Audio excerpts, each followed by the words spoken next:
kung ayaw nyo yung 4-valve sniper type design para sa mga WAVE 125, XRM125, meron tayo dito. Ayan. Pang itsura talaga ng pang WAVE 125. Ito po yung 4-valve 2124. So, ang compatible niya na bore is 60 mm up. Yan. So, 2124. Yan, napakaganda ng porting niya.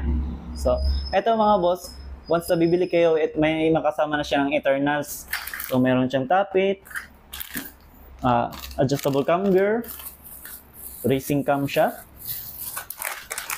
rocker arm, valve spring, engine valve 2124, rocker pin, valve seal, tsaka returner, bolt-in washer, ayan, at tsaka yung syempre yung head for valve. So ito para sa mga XRM125 FI, XRM125 RS125 FI, XRM125 FI, pati sa carb type pwede to mga boss, meron lang babaguhin na konti lang. So minimal lang siya. So may interesado nito, 4-valve 2124, message lang po.